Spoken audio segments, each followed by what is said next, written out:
The committee will come to order. We welcome our USTR, Jamison Greer here today for the annual hearing on the President's Trade Agenda. Members and the public have questions and concerns about recent tariff actions, and that's okay. We should think about tariff impacts and ask questions. Thoughtful and respectful debate on these issues is good and is why we call hearings like this one with the U.S. Trade Representative. And again, welcome. We need to think strategically about tariff policy, including how to minimize unnecessary costs on American families. I also recognize that although it is easy to see the costs arising from tariffs, it's also far more difficult to assess the cost of denied market access opportunities. Tariffs can advance American interests in market access. In the first Trump administration, we saw tariffs used to stop France from imposing discriminatory digital service taxes. Tariffs also forced China to discuss the systemic challenges between our two nations. Frankly, every enforcement action, whether it's a WTO dispute, a Section 301 investigation, or a preference program review, ultimately relies on the threat of tariffs to secure objectives. Accordingly, it's important to contextualize the tariffs in the design of the larger policy. The real headline then becomes the fundamental shift in trade policy since President Trump's inauguration, where the United States now actually plans to do trade again. My colleagues and I in Congress want to pursue a real trade policy. That was put on hold during the Biden years.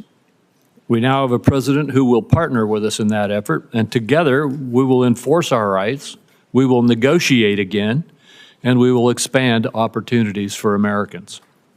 This administration is not deliberating endlessly over whether trade can be a force for good, like the past administration, which refused to even engage in bipartisan or bilateral market access trade negotiations.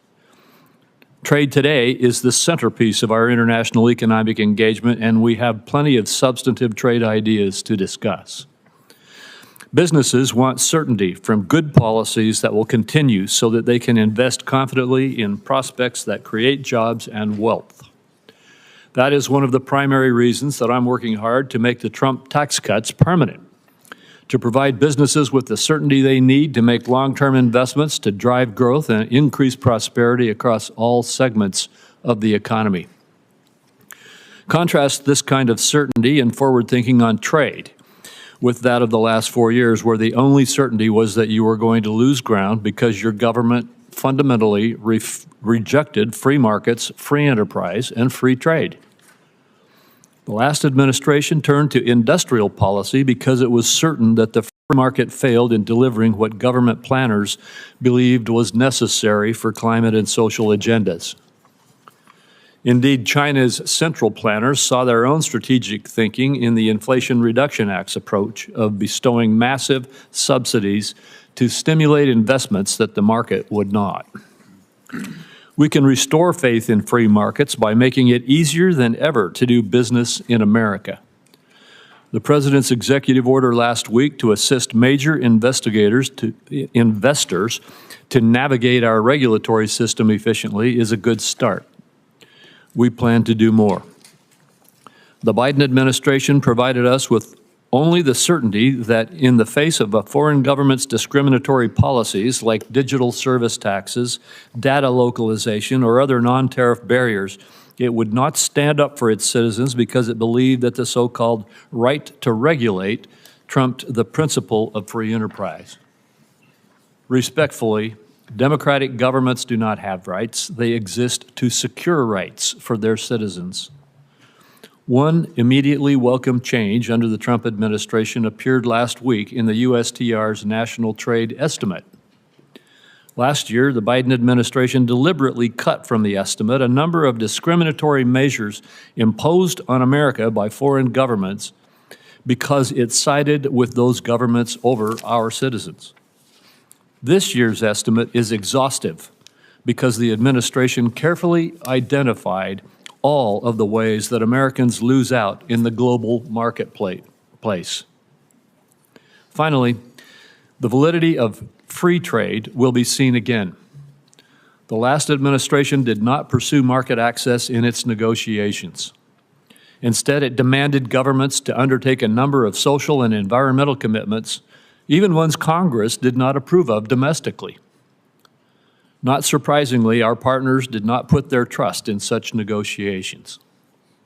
While tariffs inherently may be seen at odds with free trade, we must also acknowledge that many of our trading partners deploy barriers that have gone unchallenged for too long. Free trade, by definition, must be reciprocal. We do not have it if others can impose barriers on us unchallenged. Our failure to enforce our rights over the last 4 years lost a lot of ground for us. This cannot continue because what I am certain about is that American goods and services are innovative, high quality, and globally competitive. Senior administration officials say that a number of countries are coming to the table to engage with the USTR. We look forward to hearing about this engagement and the steps toward better opportunities for Americans. With that, I turn to Senator Wyden for his remarks. Thank you very much, Mr. Chairman. Mr. Chairman and colleagues, today's hearing on the President's trade agenda begins with American retirement funds, investors, and our economy in purgatory thanks to Donald Trump's plan to hike tariffs to levels not seen since before the invention of the automobile. Prices are continuing to increase. Markets for made in the USA products are slamming shut around the world. The U.S. economy has gone from the envy of the world to a laughingstock in less time than it took to finish March Madness. Through it all, Donald Trump and his advisors have yet to provide an understandable explanation. Any explanation for what his tax hike on the American people is supposed to accomplish. And so this morning, I'd like to focus on one central question. What is the plan? In the last week, the White House has been all over the map when it comes to this question. There is no clear message of how the tariffs were determined, what they're supposed to accomplish, how long they'll be in place, whether they're a negotiating tool or a move to try and cut the United States off from global trade and usher in a new era of 1870s-style protectionism. In the days since Donald Trump announced his tariffs, the President and his advisors have repeatedly changed their stories on all of these questions. Last Thursday, Donald Trump said, quote, "The tariffs give us great power to negotiate," just after Secretary Lutnick and a top economic advisor told reporters the tariffs were not up for negotiation. Then the stories changed again on Sunday when the Secretary of Agriculture and the top White House economic advisor, Kevin Hassett, both said Trump's tariffs were bringing foreign countries to the table, hoping to negotiate new deals to cut tariffs. At nearly the same time, the Treasury Secretary was on TV Sunday saying the tariffs would remain in place for, quote, days and weeks. Asked if the tariffs were up for negotiation, the Commerce Secretary said Sunday, "The tariffs are coming." He announced it, and he wasn't kidding. The tariffs are coming. And yesterday in the Oval Office, Donald Trump said there can be permanent tariffs and there can also be negotiations. So again, this morning, what we want to know is what is the plan? The stock market is up a bit this morning on yet another round of rumors that Donald Trump might not go through with his full barrage of tariffs.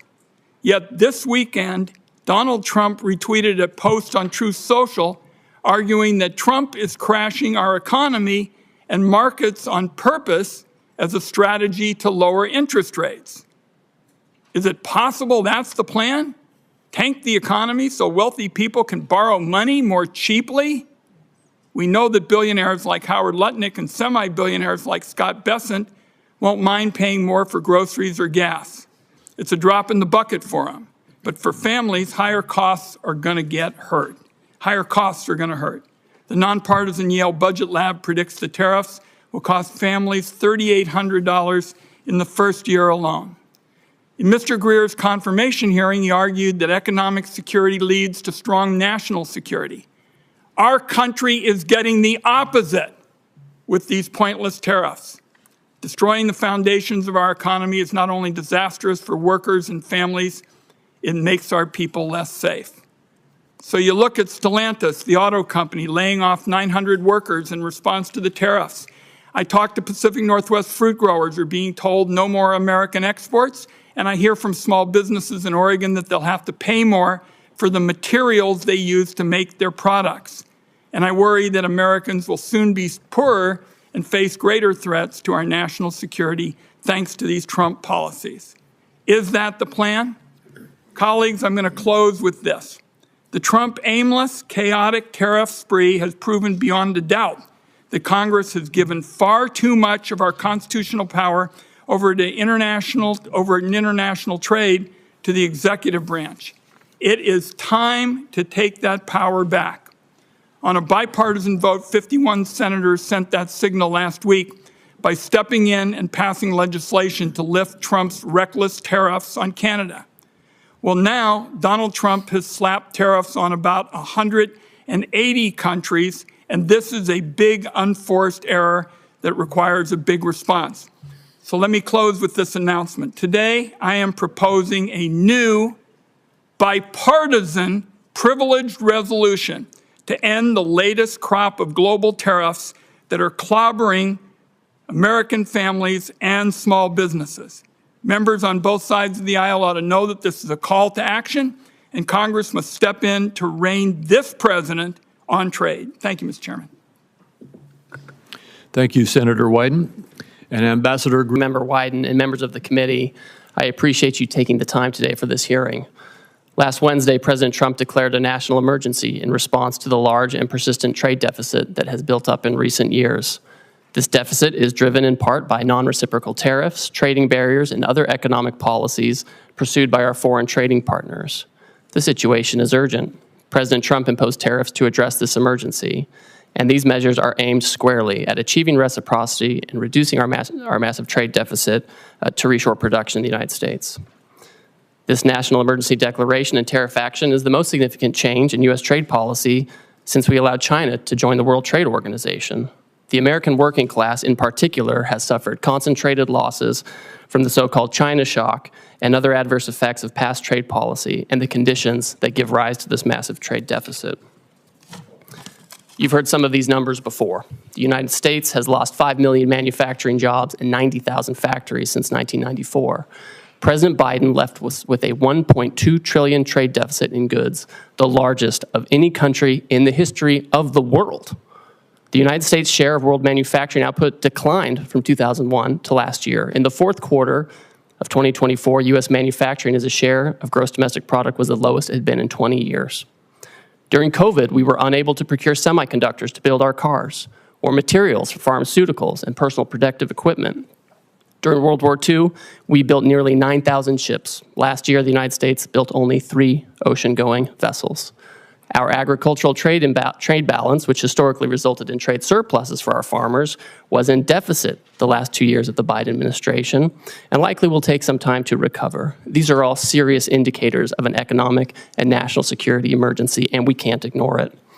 One important driver of these negative trends has been unfair, unbalanced, and non-reciprocal trade. This includes the effect of higher tariffs imposed by other countries on the United States, the effect of non-tariff measures that promote other countries' exports and obstruct U.S. exports, and other foreign economic policies favoring overproduction and degrading America's manufacturing capacity. And the lack of reciprocity is an important driver of our global trade deficit and with particular countries. So it's common sense to focus on these indicators. For example, the European Union can sell us all the shellfish they want, but the EU bans shellfish from 48 states. The result is a trade deficit in shellfish with the EU. We only charge a 2.5% tariff on ethanol, but Brazil charges us an 18% tariff. The result? We have a large trade deficit in ethanol with Brazil. Our average tariff on agricultural goods is 5%, but India's average tariff is 39%. You understand the trend here. Our trade deficit, driven by these non-reciprocal conditions, is a manifestation of the loss of the nation's ability to make, to grow, to build. And the president recognizes the urgency of the moment. On the first day of his second term, President Trump issued a comprehensive memorandum setting out his trade policy directive. And over the past 10 weeks, he has executed on nearly all of these priorities. He has tightened tariffs on steel and aluminum. He's imposed new measures on auto and auto parts not made in the United States. And on April 2nd, the president declared the national emergency that we've discussed. And so the president has imposed a reciprocal tariff along with a global baseline tariff to achieve reciprocity with other countries and to drive the dangerous deficit down. And the president's strategy is already bearing fruit. Over the past few weeks, a planned layoff for an auto production shift in Tennessee has been suspended. Another automaker is hiring additional employees and expanding overtime to increase auto production in Indiana. Companies have announced $4 trillion in new investment in the United States. Nearly 50 countries have approached me personally to discuss the president's new policy and explore how to achieve reciprocity, and they've spoken with many members of the administration. Several of these countries, such as Argentina, Vietnam, India, and Israel, have suggested that they will reduce their tariffs and non-tariff barriers in line with the president's policy. And these obviously are welcome moves. Our large and persistent trade deficit has been over 30 years in the making, and it will not be resolved overnight, but all of this is in the right direction, particularly as we start to negotiate with these countries. We must move away from an economy that's based solely on government spending and the financial sector, and we must become an economy based on producing real goods and services that provide jobs for working class and middle class Americans in their communities. This adjustment may be challenging at times, and in a moment of drastic overdue change, I'm confident, I'm certain that the American people can rise to the challenge as they've done before. I appreciate this committee's interest in President Trump's trade agenda. I'm glad we're talking about this. That's created debate. And we may not agree on everything, but I know that you want to do what's best for America. So does the president, and so do I, and we'll collaborate together on this. Thank you again for your time, and I look forward to our conversation. Thank you, Ambassador.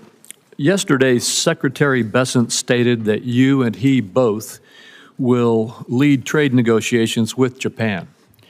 I am very pleased that President Trump has decided to press for market access in this case. I hope we'll see more negotiations that press for zero-to-zero barriers, but could you explain a little bit what is the scope of these negotiations?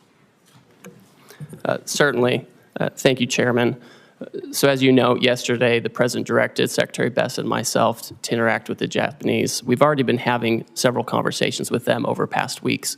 So this is not a new development, but we are taking it to a new level. Obviously, we want to have more market access in Japan. For us, we feel like we could have more and better agricultural market access. There are also structural impediments to some of our industrial goods in terms of standards and regulations and that kind of thing. I also think that there are things we can do with our trading partners, things that aren't always purely in the trade sector with respect to economic security, whether it's export controls alignment or investment screening alignment or energy, making sure that our partners are tied up with us with respect to liquefied natural gas and other resources, as opposed to being dependent on other countries that may not be as friendly. And so I think all of these factors will go into these discussions with Japan in the coming weeks. Well, thank you. And as you indicated in your testimony, you've been approached, the administration or you have been approached by about 50 other countries already. I assume that the objective in these approaches, and I assume that there will be discussions and negotiations with them, but first, could you verify that? Is the objective here to engage in market access negotiations with these countries? Chairman, as these countries approach us, the idea is that we've had years and years of non-reciprocal access, and it's contributed to these trade deficits. As the countries come to approach us, what we've told them is, if you have a better idea to achieve reciprocity and to get our trade deficit down, we want to talk to you. We want to negotiate with you. And it goes both ways. Sometimes they have exports to us that are driven by subsidies and unfair trading practices. And then obviously they have non-reciprocal treatment on their end where they block our exports, sometimes through prohibitive tariffs, quotas that are not administered in the appropriate way, or other unfair trading practices. So these are the kinds of things that should be targeted. And I don't want to prejudge the negotiations, but if they're able to provide an alternative plan that can further these objectives, I think we're open to that. Well, thank you. The America First Trade Policy Memorandum rightly tasked the USTR to review China's compliance with the Phase 1 agreement. Under the agreement, China is obligated to purchase more U.S. goods and change basic practices and laws, the so-called structural commitments. The prior administration refused to discuss whether China complied with its structural commitments. And by the way, these were commitments made in response to tariffs in President Trump's first presidency, correct? That's right. What is your analysis of China's compliance with the structural commitments that it made in Phase 1 so far? Our assessment, Chairman, is that in the initial stages of implementing the agreement, China made significant movement to make these structural changes, whether it was with respect to agricultural rules, financial services, or IP. We found during the Biden administration there was little enforcement and little communication, and that the Chinese did not comply with this agreement in large part. I've had a call with my counterpart. I've communicated to him our feeling on this, that they have not complied with the agreement. And I think we're disappointed by this. It's not surprising, but we are certainly disappointed by that. And now you're engaged to, again, see if we can get compliance. We will see, right? The Chinese obviously have agency in this. It's not just a matter of U.S. policy. We, of course, welcome and we hope that foreign countries will change their practices to make sure that they're fair. And we look forward to continue to monitor that situation. Thank you. The administration has announced it's negotiating an agreement also with India, and it appears already to be yielding results, such as India dropping its digital services tax. Although India has high tariffs, its non-tariff barriers are just as significant, if not more so.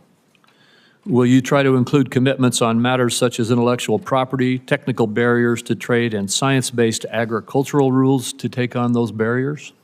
Yes, and I have a standing call with my Indian counterpart to address these very issues. All right, thank you. Senator Wyden. Thank you. Thank you very much, Mr. Chairman. I saw at page 4 of your testimony, Mr. Greer, you said the president's strategy is already bearing fruit. Well, I can tell you for a lot of Oregonians who have 401ks that are being drained out, that's pretty rotten stuff. And you ought to realize how serious this is for the country. Now, everybody in the administration practically has a different story about the Trump tax hike. So I'm interested in knowing what the story is today. Will higher tariffs go into effect tomorrow as announced? Senator, yes, they're scheduled to go into effect. We are having negotiations with all kinds of countries at this time. The president's fixed in his purpose.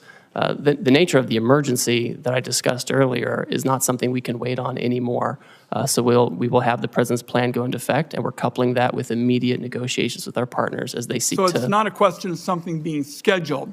You're committing this morning that they're going to go into effect. This is what the president has said, Senator. For how many yes. countries? I understand it's over 50.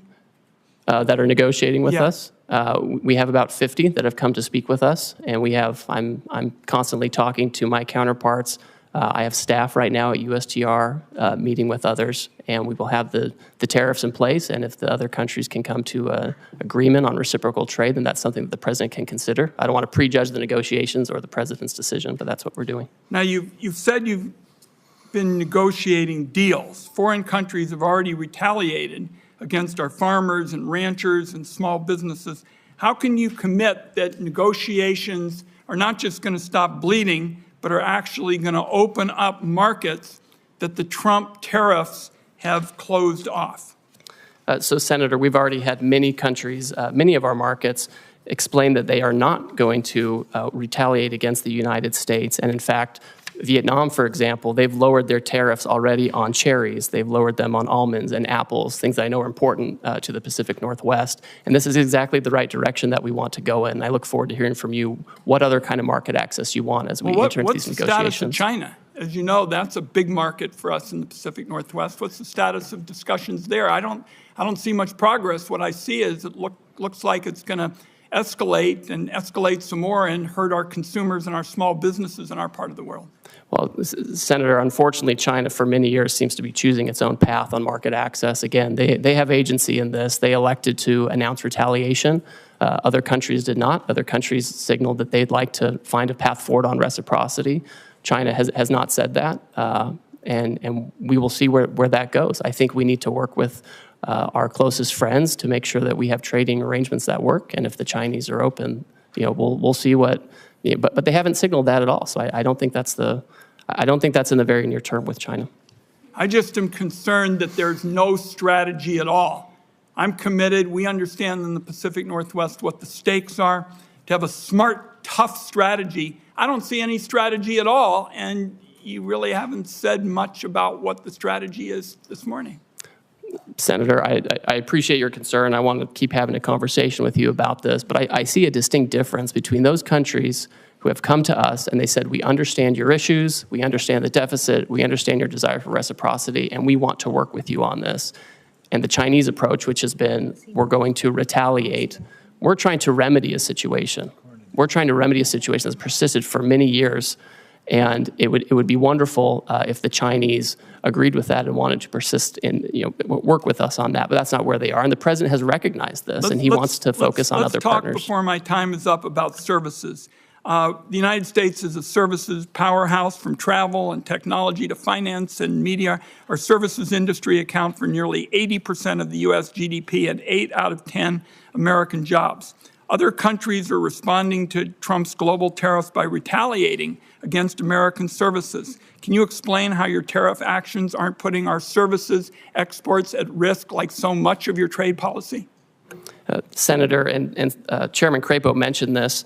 We had India already pull down a digital advertising tax that affected some of our most competitive tech companies. We're already in conversations with other countries that if they want to have reciprocal trade with us, that's something that we need to consider as well. And we expect them not to discriminate against our services companies. We have some of the most competitive in the world. I agree with you. And to me, that's part of this calculation. I wrapped up with the services question because it seems to me it's classic Donald Trump.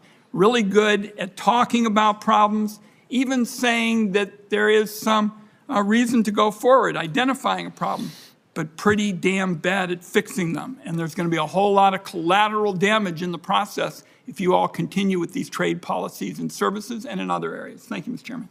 Thank you, Senator Cornyn. Ambassador Greer, well, thank you for being here today. I know there's been a lot of discussion about tariffs, but would you just briefly discuss non-tariff barriers to trade? In other words, the barriers that countries put up to deny market access from U.S. exports into those countries that aren't tariffs per se.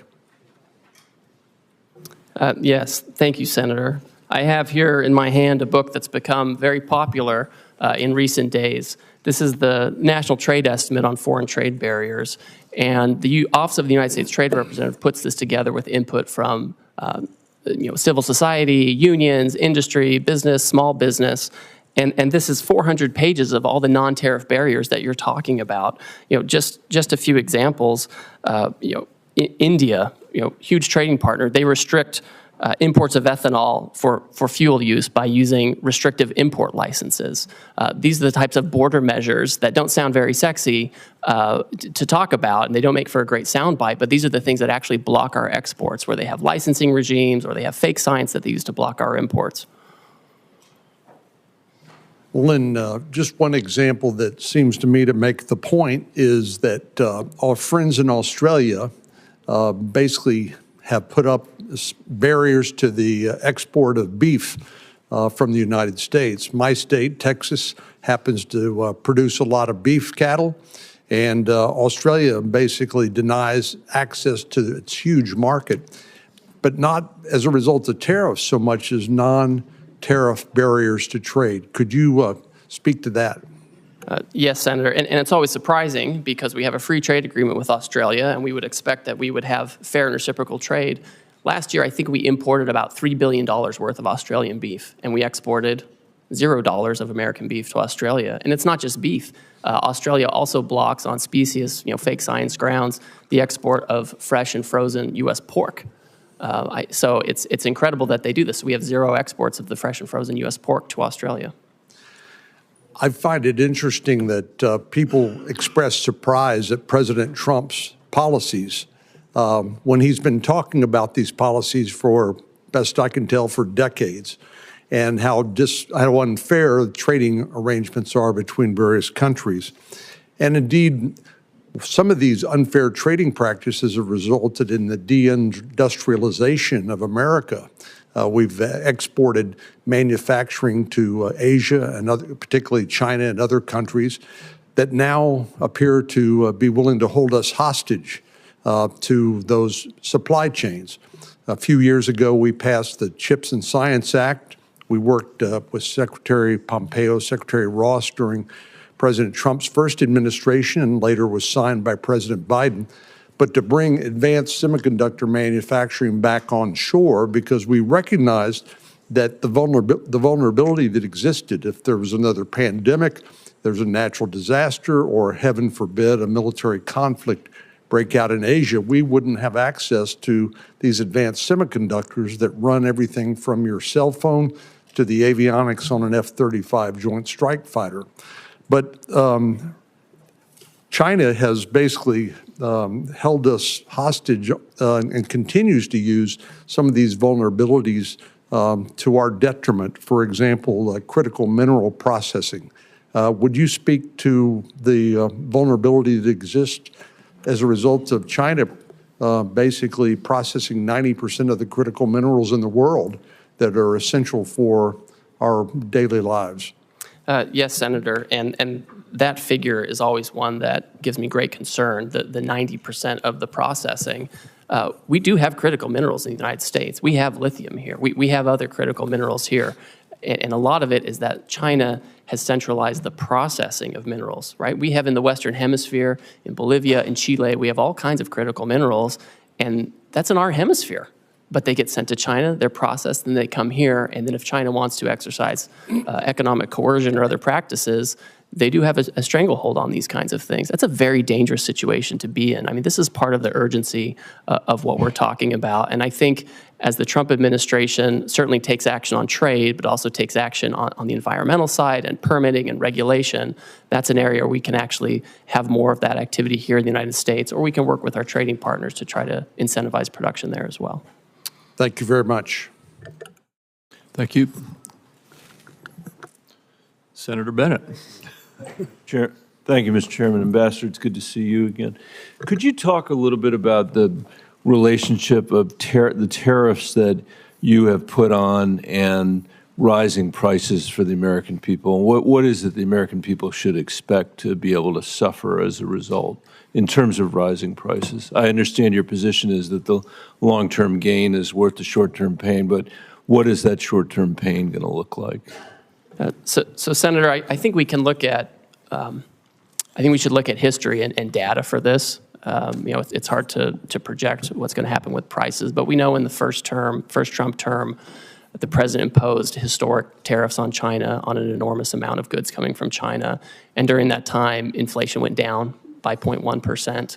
During the Biden administration, the historic inflation was not on imported goods or related to tariffs that President Biden put in place. It was related to, frankly, services, healthcare, education, et cetera. So I think there's not really a one-to-one on tariffs and price effects, and so many things go into price. I know you think I'm probably like dodging and weaving on this, but I'm looking at data, sir, yeah, and the data shows it's not one-to-one. I know you're smart enough to know that the likelihood is that prices are going to go up for the American people as a result of the tariffs that you put in place. Do you disagree with that? Oh, I mean, when you say that the American, in your testimony, that you expect the American people will bear the burden, or that, and I'm sure they will bear any burden on some level. But what do you think that burden is actually going to look like? Well, I think the challenges, frankly, are going to be more for companies that are largely dependent on imports from China and Asia, where they have to adjust their supply chains in a quick set of time. Yeah. And the way the tariffs get allocated between the foreign, the foreign producer and the importer, that's where the majority of and we have a bunch of those companies in Colorado, and I know that.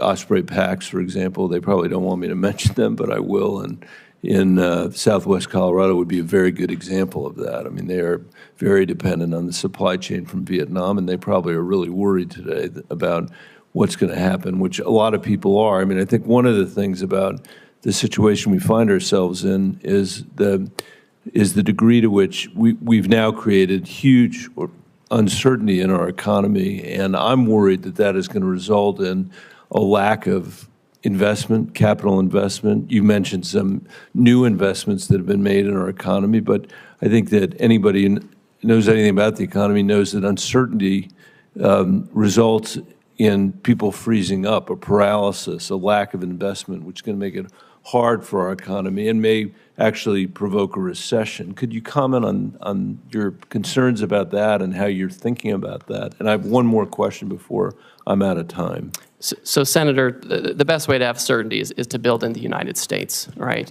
That's the best way to have certainty. But that's going to take a long, long time. And what's going to happen in the meantime, do you think? So, Senator, we have, I would say, dilly-dallied for years on this issue. We've done these, broad studies, which are interesting and helpful that we saw come out of the Biden administration. Right. But we have to act. I can't sit for 3 years and try to fine-tune something. I hear you. I hear you say that. But you could have made a different choice, which was to strategically target a geography, to strategically target Beijing, strategically target certain industries where, all industries in America weren't affected at the same time. You didn't make that choice. I mean, you're in the midst of having trade negotiations with 90 different countries at the same time by your own testimony, all of whom can make their assessment, I assume, these are sophisticated people, about where the pressure points are on you, where the pressure points are going to come for us to not necessarily get the best deal because we're spread all over the globe negotiating every one of these agreements at the same time, rather than a more strategic approach, which would have had the benefit of giving us, I think, a much greater degree of certainty about where we were headed. Obviously, you made a different choice, and I'm just curious about how you think about your responsibility. How you think about that? So I would note, and I think it's thoughtful to think about things in this way. If you look at the results of the reciprocal tariff, the Western Hemisphere generally is at the lowest tariff rate. If you look at where we have our largest problems with non-reciprocity and deficit countries, it's mostly in Asia. And so you do actually see pretty strategic outcome with respect to promoting production in the Western Hemisphere as opposed to where we have all this overproduction in Asia that's given rise to our current problems on trade. I would just say in closing, Mr. Chairman, that's true. What the ambassador said is true, but it still doesn't, I still cannot fathom why we are treating Canada and Mexico, our largest trading partners, basically the same way we're treating Beijing. It doesn't make any sense to me. It makes no sense that we would do it all at the same time like that. And we're going to have to stay on it, which is why some of us have introduced legislation to make sure that Congress begins to take its appropriate role again in making these very important trade decisions. Thank you for your testimony. Thank you. Senator Lankford. Mr. Chairman, thank you. Thank you for the work that you're doing. You've got a lot on your plate, and appreciate the focus right now on this. Let me come from a perspective of a lot of Oklahoma farmers and ranchers and manufacturing folks and retail folks, and quite frankly, folks that sell to retailers that are in Oklahoma. They've got several questions that they've actually sent to me pretty quickly, so I want to be able to bounce a few of those. The goal of this is to do more trade internationally, that the United States would be able to manufacture here or produce here and sell more internationally, and that we would have that opportunity to have increased market access. Is that correct?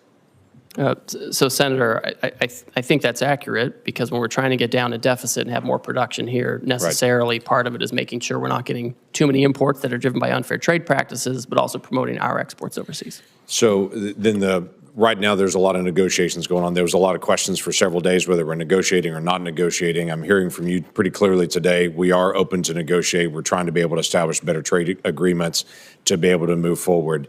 Do you have any timeline on certain countries or places that you have set internally to say we hope to have negotiations complete by this point? Obviously, negotiations can extend as long as they have to, but is there a timeline you're dealing with?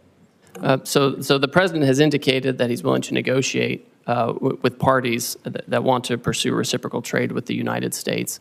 We don't have any particular timeline set on that because, as you pointed out, Senator, the outcome is more important than setting something artificially for us. What I can say is I'm moving as quickly as possible, and a lot of these countries are moving very quickly, and we're working on the weekends, we're working at night as folks want to engage on this. Now, I will say, I know you want to ask something, the trade deficit has been decades in the making, and it's not going to be solved overnight.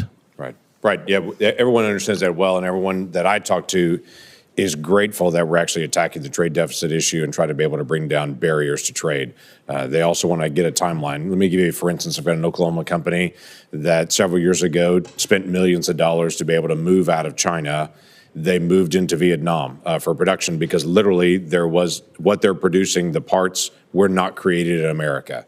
So they were looking for other places to go. They spent all the money, spent all the time, shifted out of China, got to Vietnam, and established there. Now they're saying, we've got giant costs in Vietnam at this point. So they're going to have to renegotiate with every single retailer that they sell to, which is going to take a lot of time to be able to do it. What they're trying to be able to figure out is, do we hold on those negotiations and try to renegotiate with Walmart and Target and Costco and everybody else they're going to have to renegotiate with? Or do they press on with those negotiations now? If things are going to get resolved soon, they can pause. If they're not going to get resolved, they're going to have to renegotiate every contract again to try to figure out which way to go. So the time piece does matter to them. Senator, I understand completely, and Vietnam is one of those countries that understands that it is, frankly, one of the major targets of this action because their trade surplus with us is so lopsided. I think it's every $15 they export to us, we send them $1, and they remain closed to our exports where we can be competitive, agriculture, et cetera. But they've come to the table with an offer, right? We didn't go out and say, please come talk to us. They beat down our door and they want to talk about it. I don't anticipate that we're ever going to have equal trade with Vietnam. We're a much larger economy than they are, but bringing down the trade barriers would be helpful so that they would accept American products to be sold there. I think that's beneficial, but most countries in the world are never going to buy as much as we're purchasing because we just purchase a lot more from there. Another issue has come up about garment manufacturing. Obviously, this is a challenge. We'll have different pieces that are bought from different countries. We don't have a lot of garment manufacturing here in the United States. For those garment manufacturers that are here and for others, some in Oklahoma, they're asking me about exclusions and exceptions and how this is going to be handled to say, we can't buy it in America. This is the only place that's actually manufacturing it. I know long-term, the hope is to be able to have a more diversified, but in the short term, they don't have another option. How do you plan to handle that? Senator, the president has been clear with me and with others that he does not intend to have exclusions and exemptions, especially given the nature of the action. If you have Swiss cheese in the action, it can undermine the overall point, which is to get rid of the deficit, achieve reciprocity.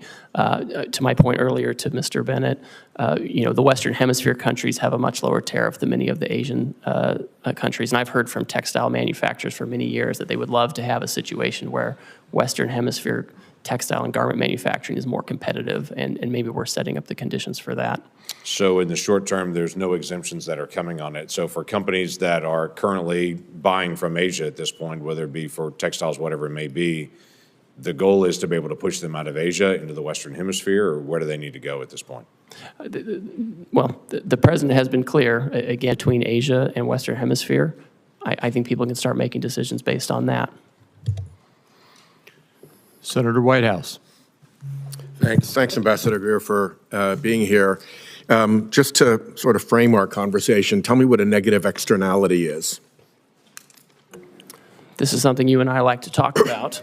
Yes, we do. This is a situation where you have a foreign country where perhaps they have actions such as poor environmental regimes or lax labor laws, and they don't bear the cost of that. Instead, they send their goods that are the product of these processes where they have lax regulatory regimes. They send it here, and we end up bearing this. They externalize these negative externalities to us, and we have to bear it, and our workers have to bear it, and we don't compete on a level playing field. So two things are wrong with this. One, the customary negative externality is pollution. And to the extent, for instance, on an issue I've done a lot of work on in bipartisan fashion, plastic in our oceans, Now it's in our drinking water, it's in breast milk. I mean, we've really gone down a very weird pathway with respect to plastics. If China, for instance, is responsible for dumping 60 or 70% of the plastics into the Pacific, then that's a harm to us, correct? Yes, I agree. Because it's a commons, the ocean, and we suffer from that. And then if the Chinese company is exporting their goods to the U.S., and that Chinese company has a lower cost for its product because it doesn't have proper pollution control with respect to plastic, and the U.S. company does, then that's an unfair trade imbalance, correct? Yes, I agree with that. So two things are wrong when we get into this situation of foreign countries allowing pollution that our companies pay to prevent. That's right. And that's an appropriate place for tariffs to be deployed to offset that trade imbalance and help protect the commons from this particular tragedy, correct? I think trade action can be appropriate, and when the president announced his reciprocal tariff regime last Wednesday, he specifically referred to pollution by other countries in his speech. You may not have listened to it, but you may want to go back and listen to that part, because that's very true, and I agree with you. Well, it might be the only place in which the administration shows the slightest interest in pollution, so good for that. The issue of plastics is, I think, a pretty significant one. Again, there's been a lot of bipartisan interest. I even went up to the Oval Office during Trump 1 to have one of my bills signed by the president, and he gave a very animated riff on Asian countries polluting our beautiful oceans and how it comes ashore very often in Alaska by the ton along their beaches. So I hope this is an area we can continue to work together. And in particular, I hope that you'll sit down with me and Senator Cassidy on legislation that we are working on. Will you give us that meeting? Senator, I'll take any meeting with you that you would like to talk about this issue. And Great. I'd like to Well, also we'll let sit you down with Senator Cassidy's team and have a conversation there. The other thing I wanted to flag for you is that you pretty well successfully deflected all of Senator Bennett's questions about what the immediate impact looks like in the short-term pain for the long-term gain. I just want to flag for you one issue that is very important to me. Rhode Island is a small business state, right? We don't have a whole lot of big mega corporations there who can balance things and move things around. Canada is our largest trading partner. We have companies who fill an important niche in the global supply chain, and particularly in American companies' supply chains, because they get something from Canada, or let's say China, could be, but Canada's our major trading partner, and they process that thing, and then they put it into the supply chain for the larger corporate entities. That's their business. That's all they've got. So if we're not looking out for these small businesses that are actually going to have to lock their doors and close the shutters and fire their employees and go out of business, I think you've missed a huge hole in the problem that these tariffs have created. If all you're listening to is the big mega corporations who can move things around the world and have the resources to dodge these effects, you're not getting the straight story. I think in every one of our states, there are going to be small businesses that occupy a niche in which trade is an important factor and that are going to go bust because of these tariffs. And I urge you to look out for those businesses because I don't think they're getting their voices heard at all. So, Senator, I've talked to you about this. I've talked to Senator Hassan about this and others. One thing I asked my team to do last week was to convene a meeting of I have I have a trade advisory council for small business. I've asked them to convene that meeting. I've connected with the Small Business Administration. They have an international trade desk there. I've talked to I have an office that also deals with small business because I do want to hear it. I think it's important that we hear it because they don't have the same voices in Washington. I will say right now, Canada and Mexico, things coming from Canada and Mexico that comply with the United States-Mexico-Canada agreement come in duty-free. They continue to do so if they follow the rules. If they don't follow the rules and are trying to put in Chinese stuff, that's going to be tariffed. But if they follow the rules, they're going to be getting the duty-free treatment they're due. Well, a small business that has gone broke is not very amenable to a meeting. They don't exist any longer. Senator Hassan. Thank you, Mr. Chair and Ranking Member. Good morning, Ambassador Greer. Thank you for being here. Before I start with a couple of additional questions about the impact of these tariffs, I want to associate myself with Senator Whitehouse's comments just now about the impact on our small businesses, particularly those who are critical parts of supply chains for some of our larger corporations in the country. As you know, Canada is our biggest trading partner too, and we are already seeing the impact of these tariffs with our small businesses, especially in our tourism industry, which is being decimated because Canadians are not coming down to New Hampshire the way they usually do. Let me ask you about a couple of other things. President Trump's tariffs have made almost everything that families buy more expensive. The president imposed a 10% national sales tax on all imports into our country and an even higher sales tax on imports from more than 50 countries, including our allies like Canada. This is the largest tax increase in over half a century, and it's going to cost the average American family $3,800 a year. Their morning cup of coffee will cost more, so will new shoes for their kids, and so will fresh fruit. So my question to you, Ambassador, is how much revenue from the president's national sales tax will be used to give tax breaks to billionaires? So, Senator, as you know, any kind of tariff revenue that comes in to the United States government, it goes to the Treasury, and Congress will decide what happens to that money. Obviously, the president wants to have a very competitive tax policy that's good for everybody. That was part of why he had such a successful economy in the first term, is he married trade action with good tax policy to have $7,000 an increase in real wages over that time. Well, let's let's be really clear. The president, besides the contradictions in the way he talks about the purpose of his tariffs, the president's made very clear that he sees tariffs as a way of increasing revenue. At the same time, he's working with the majority in Congress to give additional tax breaks to the wealthiest people in the country at the expense of working people who are going to be paying more for everyday goods they absolutely have to pay, goods they were hoping were going to cost less, given the president's campaign promises. But of course, he isn't keeping to those campaign promises as prices continue to go up. Now, the president's national sales tax is increasing prices for families. It's also causing huge losses in Americans' retirement savings. Ambassador Greer, would the administration reverse course if the president's tariffs led to 10% inflation? Senator, the president is fixed in his purpose. This trade deficit and the offshoring and loss of manufacturing jobs is something that's persisted for too long, and it's dangerous. I understand your justification for the policy, even though there are some very contradictory justifications coming out of the administration. But my question is, what's the inflation rate where you guys would reverse course? 10% inflation that I just asked you about, that is higher inflation than we saw at the peak of the COVID economic crisis.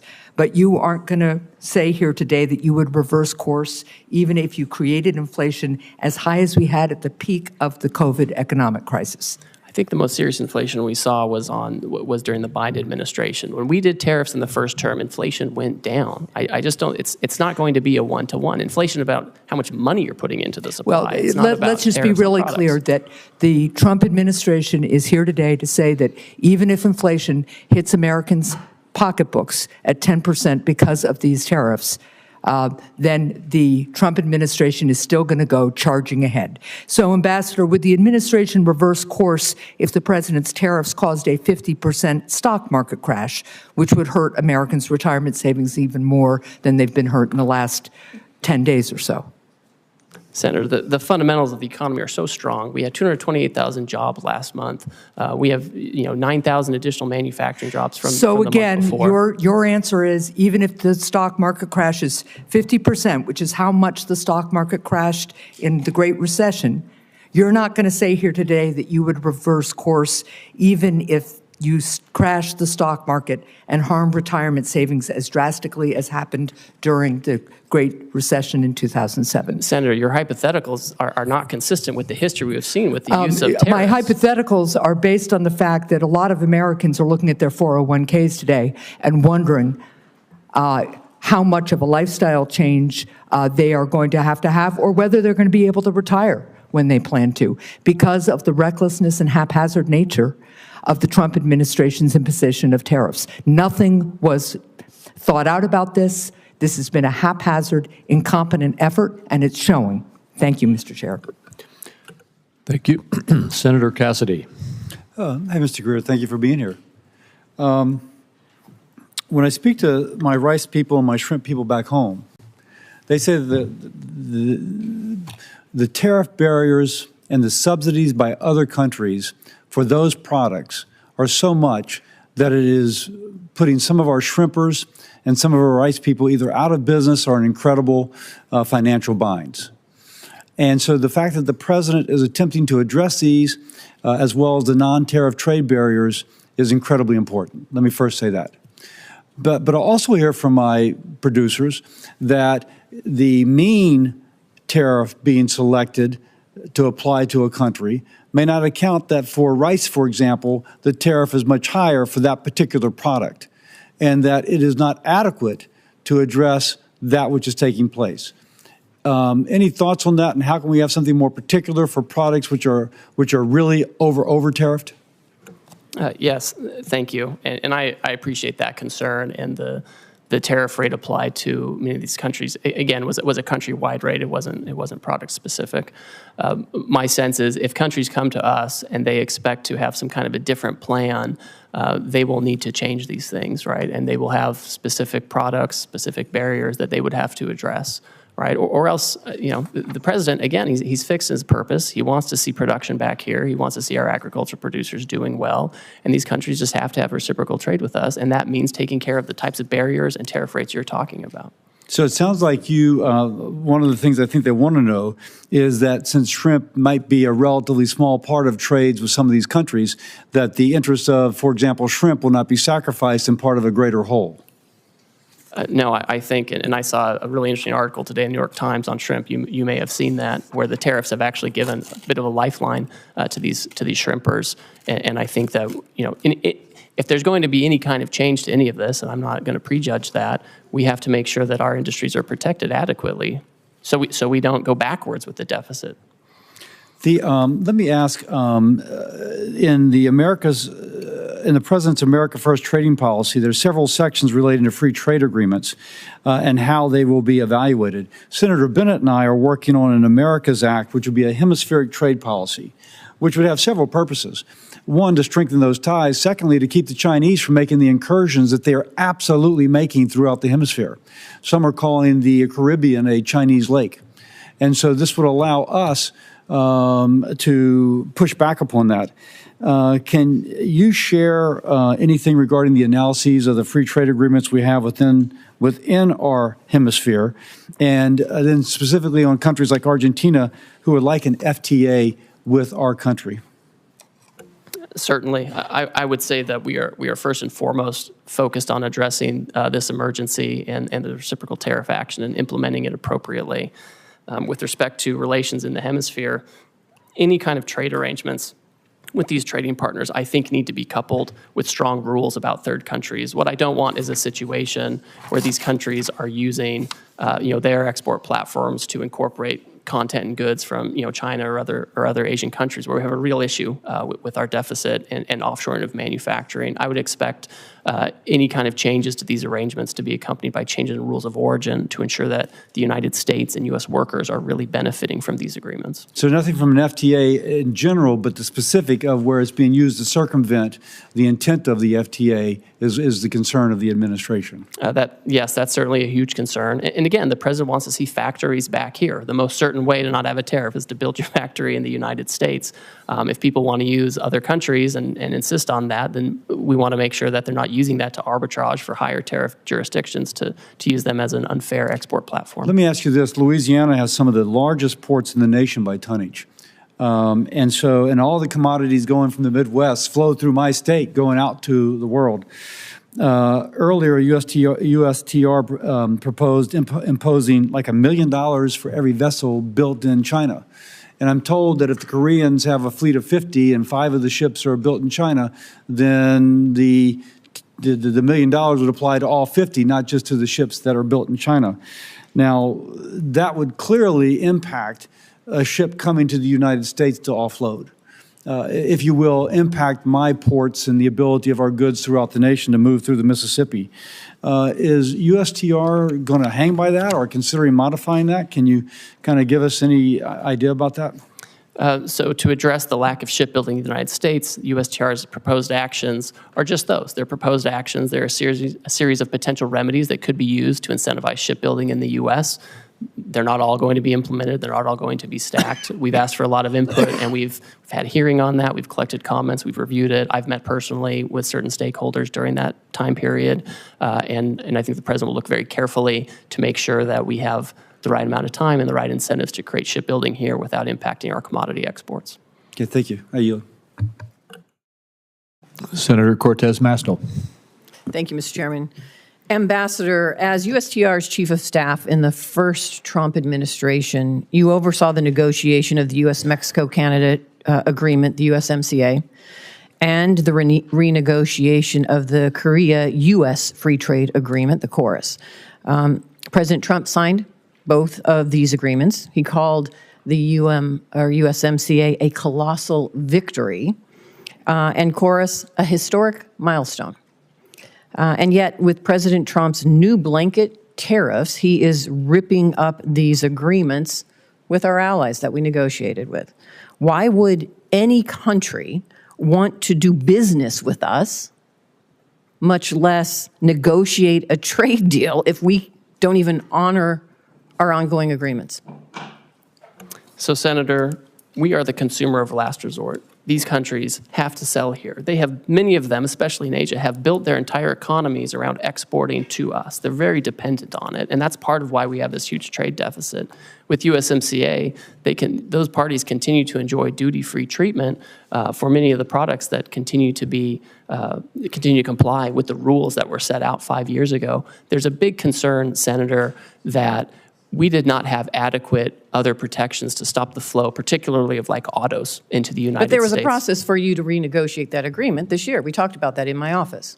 Isn't that correct? That's correct. And it wasn't to do these blanket tariffs, correct? What we have to address is an emergency, Senator. That's true. And you should be honest. At least as you sit here, as you were in my office, be intellectually honest. Now, let me just ask this, because this is also true. And I so appreciate my Senator Lankford asking this. Time matters. How long did it take to negotiate that agreement, the USMCA, that you were part of? We did it at breakneck speed. We did it in about 2 years. 2 years. And now you're telling us you have nearly 50 countries coming to you, approaching you to enter in a negotiation. And you think that you can do that overnight? India. Man, you're pretty superhuman here, if that's the case. So let's be realistic. That's all we're asking. Common sense and realism here, Ambassador, as you sit here before us. And let me talk about something else that is really important for my state, and I think this entire country, because this administration is forgetting that we have $1 billion economy when it comes to tourism into the United States. People know Las Vegas. My state is Nevada. We rely on tourism to our state, and now we're seeing an impact because of these tariffs, not just from Canada, but I am hearing from so many that are in the tourism and kind of leisure industry. We are seeing impacts because now this billion-dollar industry of international tourism is having an impact on our economy. And this is a service industry. Let me just say this. I'm kind of offended by your testimony today that says we must accept self-inflicted economic pain, and I quote you by saying, to become an economy based on producing real goods and services. What does that mean? What does that mean to my service industry and every service industry across this country that relies on tourism and travel? That is the backbone, really, of part of our billion-dollar economy. What do I tell them? That they just have to suck it up? That they're not really part of this real services? That you have another idea for the